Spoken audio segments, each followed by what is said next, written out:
Hello friends, good morning to all of you. स्वागत है आपका हमारे यूट्यूब चैनल पूजा मिश्रा 7 में।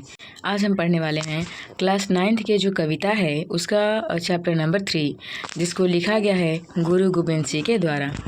गुरु गोबिंद सिंह के बारे में आपको हम कुछ बता दें कि सिख संप्रदाय के टोटल 10 गुरु हुए, जिसमें पहले गुरु नानक थे, जिनके जन्म स्थल को गुरु नानकाना साहब के नाम से जानते थे।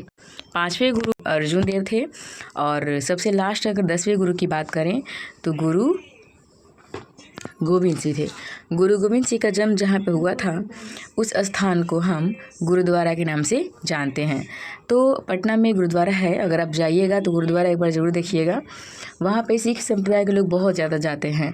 आपसे ये भी क्वेश्चन पूछता है कि सिख संप्रदाय के लिए जो गुरुद्वारा है वो बहुत ही महत्वपूर्ण है, क्यों? क्योंकि उन्हीं का धर्म का है। ठीक है, इस तरह से हम लिख सकते हैं उसमें। तो आइए बिना देर किए हम पढ़ते हैं अपनी कविता की तरफ। और सबसे ज़रूरी बात यह है कि अगर आप इस चैनल पर नए होंगे तो सब्सक्राइब करना और शेयर करना बिल्कुल ना भूलें। तो आइए इस कविता को हम पढ़ते हैं। लिखा हुआ है, कोई भयो मुंडिया सन्यासी, कोई जोगी भयो। यानी कि कोई अपने बाल छिलवाकर मुंडन करा के सन्यासी बन जाता है, कोई जोगी भयो, कोई घर द्वार बीवी बच्चा को त्याग कर जोगी बन जाता है, को ब्रह्मचारी को जतियन मानवे, कोई ब्रह्मचारी बन जाता है, कभी शादी नहीं करता है, और कोई जात पात मानता है। कोई हिंदू मानता है, कोई तुर्क मानता है, राफजी, इमाम, साफ़ी, कई प्रकार के लोग जात मानते हैं। मानस की जात सब एक ही पहचान में। गुरु गोबिंद सिंह कह रहे हैं कि इस संसार में बहुत सारे ऐसे लोग हैं धर्म की पाखंड करने वाले, जो मुंडन करवा के सन्यासी बन जाते हैं, जोगी बन जाते हैं, पीला वस्त्र पहन के घर त्याग कर, जो कभी शादी नहीं करते हैं, ब्रह्मचारी बन जाते हैं। कोई जात पात मानता है, कोई हिंदू, तुर्क, राफजी, इमाम, साफ़ी, तरह तरह के लोग जात मानते हैं। लेकिन इन सब लोगों को एक भूल है, ठीक है, क्योंकि संसार में जो भगवान है वो सिर्फ एक ही हैं और जो इंसान हैं वो भी उनके लिए एक ही हैं। ठीक है, तो इसको कई तरह की कई खेमों में बांटना बिल्कुल भी उचित नहीं है। मनुष्य की सभी जात जो है वो एक ही है। ठीक है, हम जितने भी इंसान, मतलब इस दुनिया में जितने भी हम लोग रहते हैं, मनुष्य अगर इंसान उसकी अगर बात करें तो हम सारे लोगों की बस एक ही जात है, और वो जात ये है कि हम एक मनुष्य हैं, मनुष्य जात हैं। ठीक है, तो आगे लिखा है, करता करीम कोई राजक रहीम ओई, दूसर न भेद कोई भूल ब्रह्म मानवो।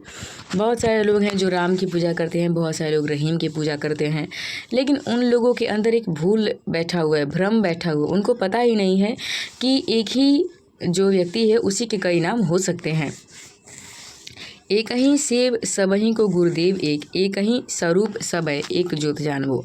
इस संसार में सभी लोग जो हैं वो भगवान के लिए एक ही हैं। ठीक है, एक ही चीज़ के बने हुए हैं, और जो भगवान हैं वो सब लोगों के लिए एक ही चीज़ है, बस उनका नाम क्या होता है, अलग अलग होता है। कोई राम के नाम से पूजा करता है, कोई रहीम के नाम से पूजा करता है, कोई भगवान कहता है, कोई अल्लाह कहता है। ठीक है, तो क्या हुआ है, जैसे मान लीजिए कोई एक इंसान है, तो उसको कोई भाई कहता है, उसको कोई पापा कहता, कोई उसी को दादा भी कहेगा, कोई उसको बेटा भी कहेगा। ठीक है, कोई उसको पति भी कहेगा।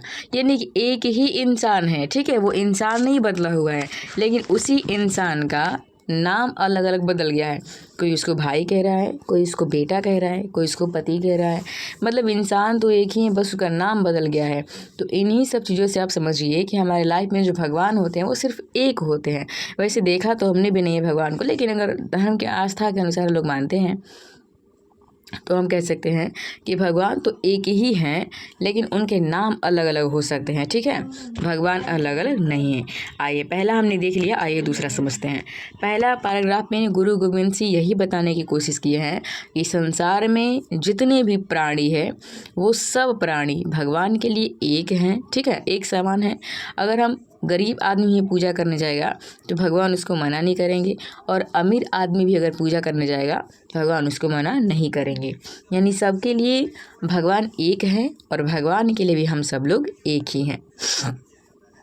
ठीक है, तो आगे एक और बात समझिए। जैसे मान लीजिए बारिश हो रहा है, ठीक है, तो प्रकृति जो है वो कभी इंसानों में भेदभाव नहीं करती है।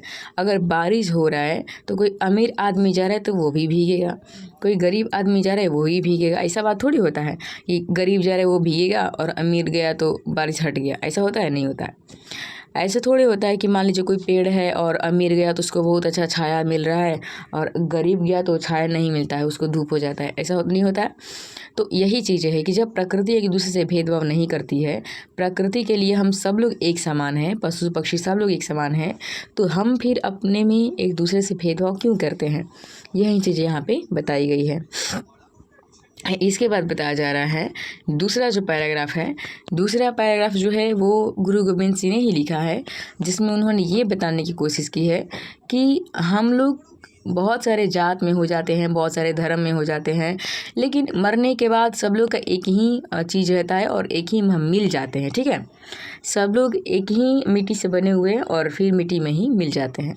तो लिखा हुआ है कि जैसे एक आग ते कनु का कोट आग उठे, यानी कि जिस प्रकार से एक आग में करोड़ों लपटी उठती है, न्यारे न्यारे है कि फिर आग में मिलेंगे। यानी कि जब आग कहीं लगता है, आप लोग देखे होंगे, जब कहीं आग लगता है तो उसमें करोड़ों लपटें उठती हैं, लेकिन फिर वो आग में ही मिल जाती हैं। दूसरा पैराग्राफ में लिखा है जैसे एक धूरते अनेक धूर धूरत है, धूरके कनु का फिर धूर ही में समाएंगे। जिस प्रकार से आंधी तूफान में जो धूल उड़ते हैं वो हजारों कण उसके उड़ते हैं, लेकिन फिर वापस से धूल में ही मिल जाते हैं। जैसे एक नदते तरंग कोट उपजत है, पान के तरंग सब पान ही कहाँ आएंगे। जिस प्रकार से पानी में, नदी में हजारों तरंगे उठती हैं, करोड़ों तरंगे उठती है समुद्र में और फिर समुद्र के पानी में ही मिल जाती है, उसी प्रकार से तैसे विश्व रूप ते अभूत भूत प्रकट होई, ताही ते उपज सब ताही में समाएंगे। उसी प्रकार से इस संसार में हम सब लोग अनेक चेहरा लेकर, अनेक रूप रंग लेकर पैदा हुए हैं, लेकिन मरने के बाद भगवान में ही मिल जाना है। यानी कि मिट्टी से बने हैं और मरने के बाद मिट्टी में मिल जाना है। तो पहले लाइन में हमने आपको ये बताया कि भगवान को हम लोग कई नाम से जानते हैं, लेकिन भगवान एक ही होते हैं और भगवान के लिए भी हम लोग एक ही हैं। ठीक है, और दूसरा में हमने बताया, दूसरा में यही लिखा हुआ है, दूसरा में लिखा हुआ है कि मतलब जिस प्रकार से आग में कई लपटें उठती है, करोड़ों लपटें उठती है फिर आग में ही मिल जाती हैं, जिस प्रकार से धूल के हजारों कण उड़ते हैं और फिर धूल में ही मिल जाते हैं, जिस प्रकार से नदी में हजारों तरंगे उठती है और फिर नदी में ही मिल जाती है, उसे पानी ही कहा जाता है, उसी प्रकार से विश्व में अनंत रूप हम लोगों का है। विश्व में अनंत तरह के प्राणी, पशु, पक्षी, जीव यहाँ पे पाए जाते हैं, लेकिन सब लोग मिट्टी से बने हुए हैं और मिट्टी में ही मिल जाते हैं। अर्थात सब लोगों को भगवान नहीं बनाया है और मरने के बाद भगवान में ही मिल जाना है। तो ये चैप्टर ख़त्म हो गया है और उम्मीद करते हैं कि ये चैप्टर बहुत अच्छी तरीके से आपको समझ में आया होगा। अगर समझ में आया होगा तो इस चैनल को सब्सक्राइब, लाइक, कमेंट करना बिल्कुल ना भूलें। मिलते हैं ऐसे ही नेक्स्ट वीडियो के साथ अगले चैप्टर में। तब तक के लिए बाय बाय, टेक केयर।